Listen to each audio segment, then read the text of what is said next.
حیرت باشد. در غزل مناظره از استفاده تشبیه و توصیف‌های آبشسته و تکرار سرو دست می‌کشد و در مرکز کمپوزیسیونی موضوع و تصویر غزل تنها خودی قامتی زیبا و رعنای یار را به طور واقعی و طبیعی و حقانی می‌گذارد و بس. عینی بعد از مطالعه غزل مناظره و خلاصه می آید که محمد صدیق مخدوم حیرت یکی از دانندگان دقیق قانونیت داخلی ادبیات بدیعی، یکی از استفاده برندگان نوآورانه ماهر قانون و قاعده های نظم کلاسیکی و معنی های مختلف ذخیره های لغوی زبان ادبی تاجیک، استادی بی همتا در کارفرمایی صنعت‌های بدیعی و پویتیک شعری و نوجوی و نوآوری حقیقی نظم معاصر خود به حساب می رفته است. حیرت در غزل مذکور در دایره مباحثه و محاوره به مباحثان و مصاحبان خود اثبات می نماید که در پیش قد یار مقام سرو هیچ است. با همین عینی از سالهای نخستین فعالیت ایجادیش نوآوری جدی را که محمد صدیق مخدوم حیرت در تصویر آبرز یار به وجود آورده است، کامیابی کلانی در صنعت شعریه در آبرز ایجاد کنی و تشبیه آفری شاعرانه می بیند. حیرت در مناظره خود از آن درختان سرو را که بهترین آنها حساب می یافت گرفته محلی بحث خود قرار داده بود و با صنعت شعریه در پیش قد یار هیچ گونه زیبایی نداشتنی وی را با موفقیت تمام اثبات کرده بود. همانجا جلد 7 صفحه های 227-228.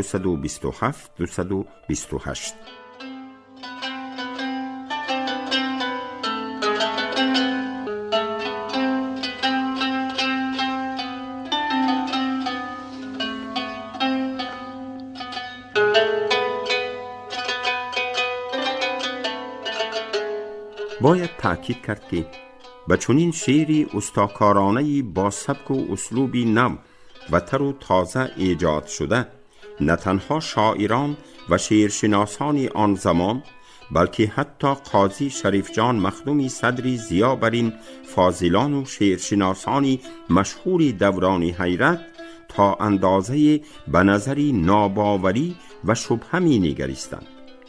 یکی از سبب‌های چنین ناباوری و شبهه بعضی‌ها در مسئله از جانب حیرت ایجاد شدن غزل مذکور را در جوانی مؤلف آن می‌دیدند. مثلا حتی شریف جان مخدوم صدری ضیا خردسالی حیرت را سبب نشان داده و آفرینش چنین شعری لطیف از جانب او شبهه می‌کند. میرزا عبدالواحد منظم باشد با باوری تام تصدیق می نماید که غزل مناظره به قلم حیرت تعلق ندارد. گذشته از آن منظم نیز فکر قاضی شریف جان مخدوم صدری ضیا را تقویت داده تأکید می کند که حیرت این گونه شعر را ایجاد کرده نمی تواند. بنابر همین او حتی حیرت را به شعر دزدی عیبدار می کند.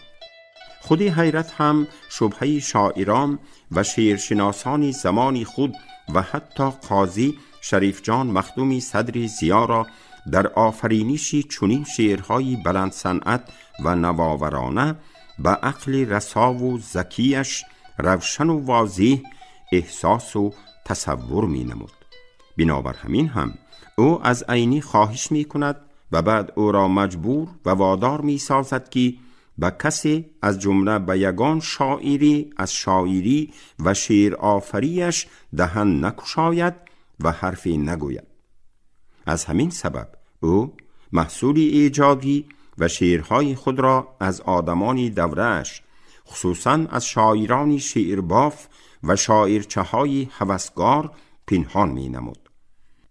به همه اینها نگاه نکرده در همان هفته و ماه‌هایی که حیرت شاعری و شعر ایجاد کنی خود را از آدمان، خصوصاً از شاعران و شعرشناسان آن زمان پنهان می داشته است، عینی کلیات جلد 7 صفحه 228، عینی رأی و خواهش صمیمی مصنف غزل مناظره را در خصوصی به کسی نشان ندادن آن غزل به نظر اعتبار نگرفته، غزل مناظره را به قاضی کلانزاده شریف جان مخدومی صدری ضیا نشان می دهد.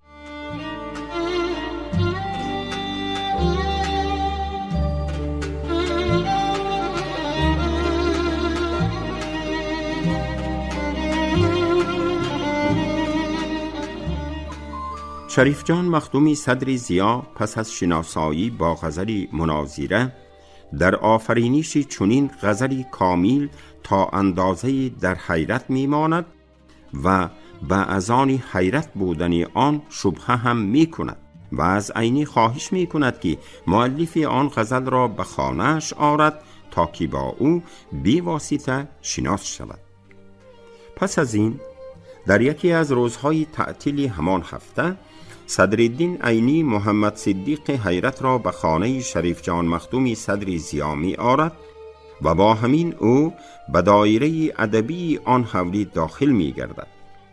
تا کنون ملا نظرالله لطفی، عبدالله خواجه تحسین و میرزا عبدالواحد منظم از زبان قاضی کلانزاده شریف جان مخدومی صدری ضیا غزل مناظره را شنیده باشند هم بعد از آن که با خود حیرت شناس شدند، در چهره آنها و دیگر اعضای محفل آثاری ناباوری از آن که چنین شعر را این قبیل جوانی خردترکی نظرناگیر نوشته می توانسته باشد بیشتر هویدا و مشاهده می گردد. در لحظه های صحبت و محاوره ها و بحث ها و مناظره ها حیرتی عادتاً کم گپ در آن مجلس و محفل ها چیزی نمی گفت و فقط دیگران را می شنید و گوش می کرد. او در این لحظه ها خاکساری، شکست نفسی و احترام خود را به اهل آن محفل و جمع آمد خیلی روشن ظاهر می نمود و خودنمایی نمی کرد.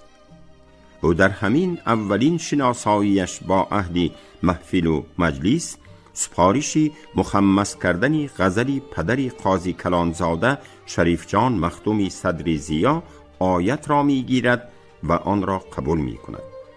او هم آزمایشی بودن این سپارش را به عینی می گوید و هم با همین به اصلی مقصد یکی از کلانزادگان شهر شریف جان مخدومی صدری ضیا و شاعران مشهور لطفی و تحسین روشن و دقیق سرفهم می رود.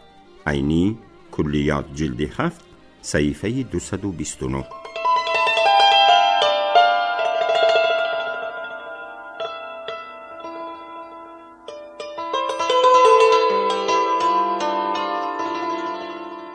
پس از این حیرت در یک شب روز به آن غزلی آیت مخمس بسته آن را برای به شریف جان مخدومی صدری ضیا سپاریدن آماده می سازد.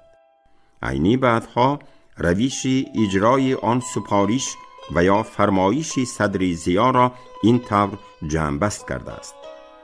در روز دوم آن غزل را مخمس کرده آورده به من سپارید که به شریف جان مخدوم رسانم.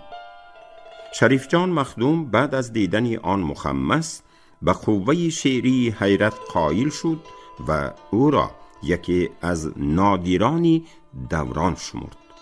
عینی کلیات جلد 7 صفحه 229.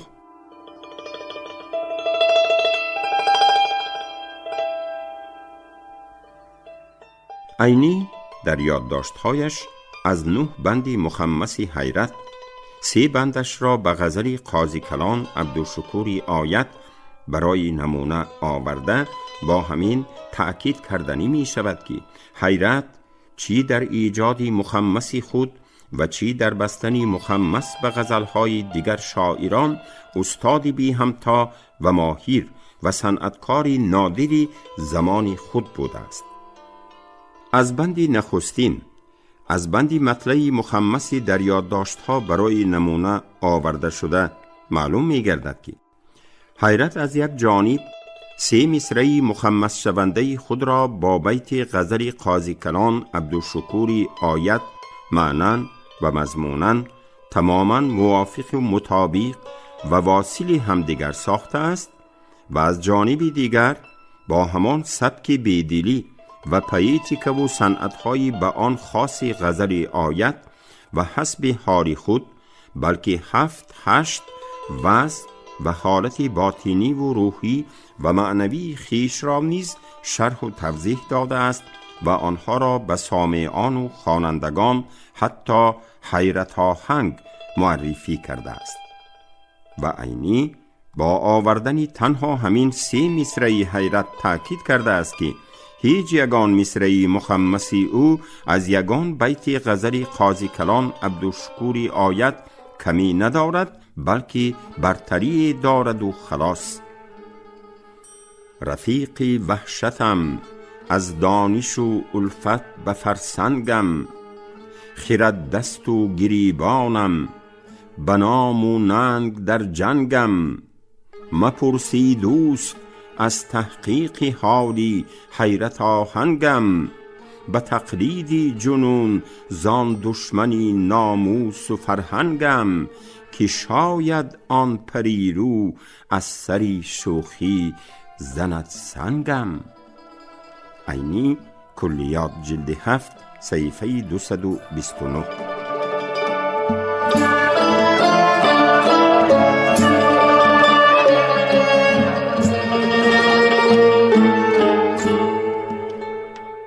اگر از روی قواعد مخمس بندی به بند فوق دقیق نظر افکنده شود، معلوم می گردد که 3 مصرعی بند آن با تمام معنی و مضمون خود با بیت غزل آیت همه جانبه علاقمند می باشد و پررو و مکمل موافقت می کند. بنابر همین آن 3 مصرع هم پیوندی کامل تمام مصرع‌های هر دو مؤلف را تأمین می گرداند. بندهای دیگری این مخمس حیرت بر غزل آیت نیز همین خصوصیت را دارا می باشند.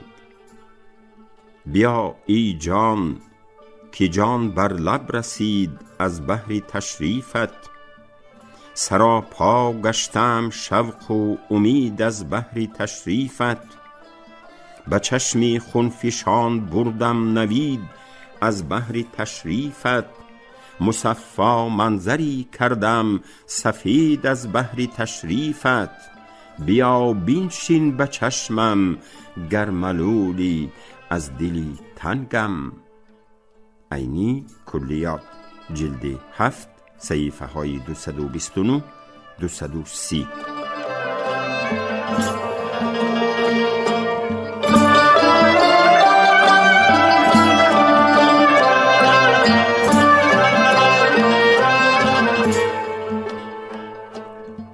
بند ششمی مخمس حیرت بر غزل آیت هم مثل دیگر بندها چنین خصوصیت دارد. دویدم هر طرف چون باد در کوی هوس عمری، شدم نالان رهی بی حاصلی پیموده بس عمری. مبادا هرزه گردی یأس چون من هیچ کس عمری، زی بس بی مطلبی زینگونه افغان چون جرس عمری. نشد روشن چی می گویم ندانم در چی آهنگم. همانجا جلد 7 صفحه 230.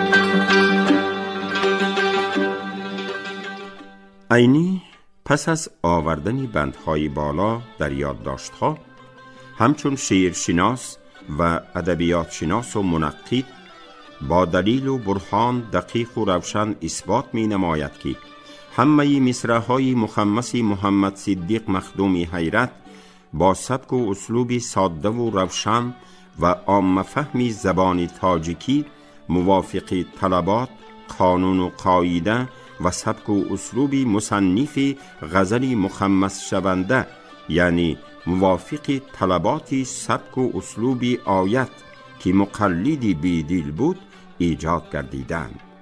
حالان که حیرت به سبک بیدلی میل نمودن شاعران زمانش را نمی پرورید و خودش هم به آن پیروی نمی کرد. چون این مطابقت کاملی هر سه مصرع اولی هر یک بند مخمسی مؤلف مخمس بند با هر یک بیت صاحب غزل آیت اثبات می کند که حیرت به جوانی خود نگاه نکرده در مخمس بندی به قله بلندی ایجادی رسیده بوده است. چون این استعداد و قابلیت محض به شاعری میسر می گردد که در شعر و شاعری داد سخن را داده توانسته باشد. در زمان خود یکی از همین گونه شاعرانی که هم با تمام نازکی های قانون و قاعده و سبک و اسلوب های خراسانی، عراقی، هندی، سبک بیدلی، اشعار شاعرانی رین، تصوف و غیره مکمل و همه‌جانبه آشنا بود و هم در نظم تاجیک تازه‌کاری و نوآوری درآورده بود، همین حیرت حساب می‌یافت. عینی همین گوناگون رنگی و بایگری خصوصیت اسلوبی ایجادیات حیرت را خیلی روشن درک کرده دربارش این طور نوشته بود: اسلوب مصرع‌هایی که حیرت در این مخمس همراه کرده است ضد اسلوب خود اوست، اما از آنجا که شعری مخمس کرده شدنی با اسلوب بیدل نوشته شده بود، او مجبور شده است که در مخمس اسلوب همان شعر را پیش گیرد. عینی کلیات جلد 7 صفحه 230.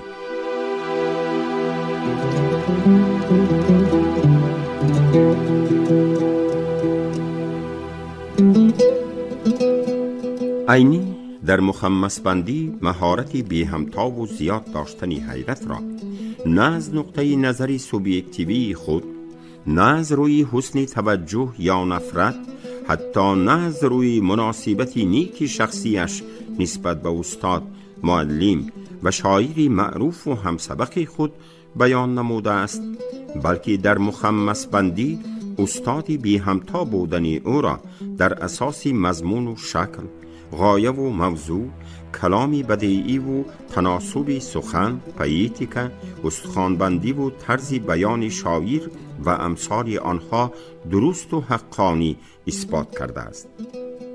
عینی درست تأکید می کند که مخمس بندی به غزل شاعر یک نوع تقلید و پیروی است، چون که با مضمون و شکل، صنعت و پویتیکای متن اصل موافقت کردن مصرع‌های شاعری مخمس بند ضرور و حتمی است.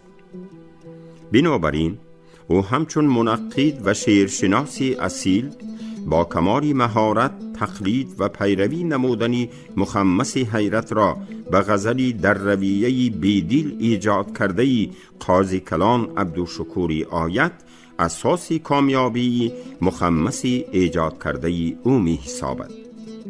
حیرت در حقیقت در سبک و اسلوبی که خاص ایجادیات خودش نبود و حتی آن اسلوب را در تجربه ایجادیش خیلی کم دستگیری می کرد، با مهارت بلند مخمسش را موافق قانون و قاعده های سبک و اسلوبی بیدل بر غزل آیت به وجود آورده است و عینی به این حقیقت تجربه ایجادی او این طور بها داده است: کمال مهارت حیرت در این است که به این تقلید کامیاب شده است، زیرا به اسلوب غیر اسلوبی خود چیز نوشتن بس دشوار است. همانجا جلد 7 صفحه 230. در حقیقت در دایره های ادبی زمان خود مضمون و شکل، موضوع و غایه، صنعت و پویتیکای اشعار حیرت را ساده و همفهم و بی دبدبه و بی طمطراق می حسابیدند. بنابراین برای او با سبک و اسلوبی بیدل شعر آفریدن و مخصوصاً با این سبک و اسلوب مخمس بستن کاری بسا مشکل و مرکب حساب می یافت، چون که با تأکیدی عینی حیرت شعر را بسیار ساده و بی طمطراق می نوشت. همانجا جلد 7 صحیفه 230.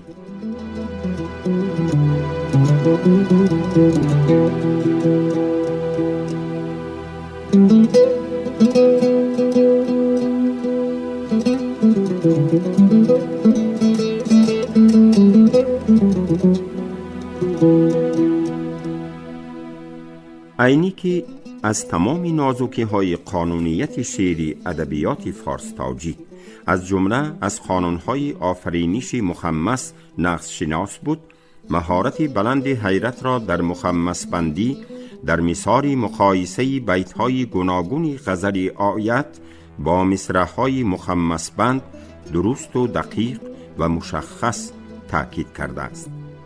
چنانچه گرچند حالت و وضعیت روحی و معنوی و عالمی باطنی و خصلت هر دو قهرمان لیریکی، قهرمان حیرت و قهرمان آیت، متفرق و گوناگونند و افکار و جهانبینیشان نیز تا اندازه مختلف و متفرقند، ولی در مخمسی بالا اصول و طرز بیان و مطابقت و تناسب پایتیکی چی حیرت و چی آیت موافق قانونیت سبک بیدل با همدیگر نزدیک می باشند.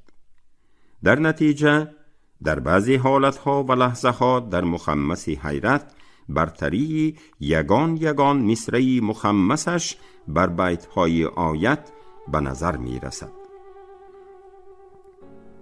دویدم هر طرف چون باد در کوی هوس عمری، شدم نالان رهی بی حاصلی پیموده بس عمری، مبادا هرزه گردی یأس چون من هیچ کس عمری، زی بس بی مطلبی زین گونه افغان چون جرس عمری، نشد روشن چی می گویم ندانم در چی آهنگم. حیرت، مجموعه اشعار، صحیفه 186.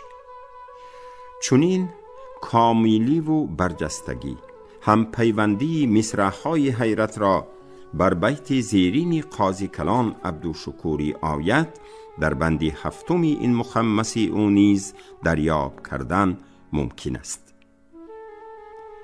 تحیر حاصلم سوی غم و شادم گذارینی، کفی آمالی سور و ماتمم را اختیاری نی، بنایی مهنت و اصلی نشاطم را مداری نی، سرودم را ثباتی نی، همومم را قراری نی، به وضعم اعتباری نی، مگر کیفیتی بنگم.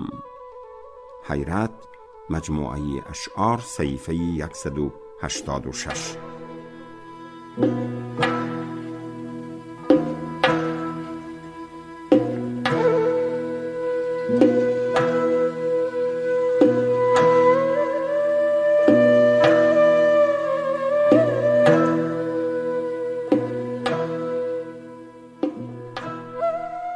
در بندی بالا مطابقت دو حالت روحی و معنوی قهرمان لیریکی حیرت، غم و شادی، سور و ماتم، مهنت و نشاط، با توسط ماهرانه استفاده بردن صنعت تناسبی سخن بر اعلی نمایان می گردد. در بیت عبدالشکوری آیت از یک طرف مطابقت و موافقت سرود را با هموم، غم، کلفت، پره و مکمل دریاب کردن ممکن نباشد، از طرف دیگر وضع اعتباری قهرمانی لیریکی را با کیفیتی بنگ شباهت دادن حسن غزلی او را کاهانده است. از این جاست که در مثال بالا سستی و کمبغلی مصرع دومی غزلی آیت به وضعم اعتباری نی مگر کیفیتی بنگم را روشن مشاهده کردن ممکن است. برتری بعضی مصرع‌های مخمس بند شونده حیرت بر بیت عبدالشکور آیت در بند مقطع این مخمس نیز روشن به نظر می رسد. در این بند نه تنها تخلص مخمس بند حیرت آورده شده است، بلکه در موضوع و مندرجه برتری آن بر بیت عبدالشکور آیت خیلی واضح عیان می گردد. چی جویی راهی رسمی امتیاز از دهری بی قانون، که اینجا هم ترازو می رود قدری سم و افیون. از این هنگامه حیرت بیه بود کارم قدم بیرون. ز جرمی ناکسی ها واره هم شاید کند گردون. به میزانی خرد قدری مرا با ذره پاسنگم. حیرت مجموعه اشعار صحیفه 186.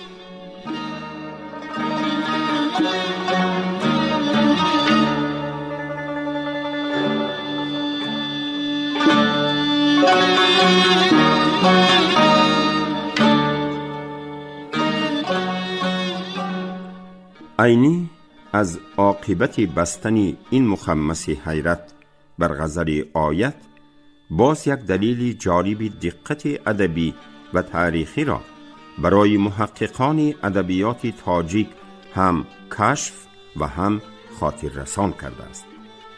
محض با تأثیر صحبتی که حیرت در غیب خود از شریف جان مخدوم تحسینی بلند شنید، عینی کلیات جلد 7 صحیفه 230، میرزا عبدالواحد که تا آن وقت فقط به مشق نثر به این شانویسی مکاتبات مشغولی می کرد، همانجا جلد 7 صحیفه 230 به نوشتن شعر با تخلص منظم آغاز می نماید. به طور دیگر گوییم یکی از سببگارانی به شعر و شاعری مایل پیدا کردن میرزا عبدالواحد منظم ایجاد همان مخمس حیرت بر غزل آیت و شنیدن توصیف و تحسین شریف جان مخدومی صدری ضیا آن مخمس و مؤلف آن را حساب می یابد.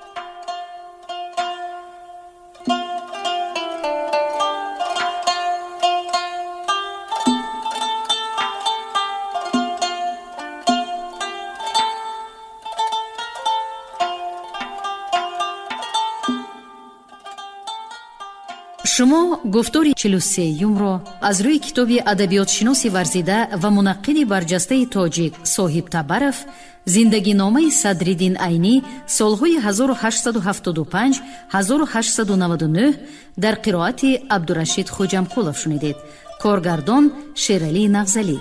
پایان گفتار از سلسله خوانش ادبی. شاد باشید.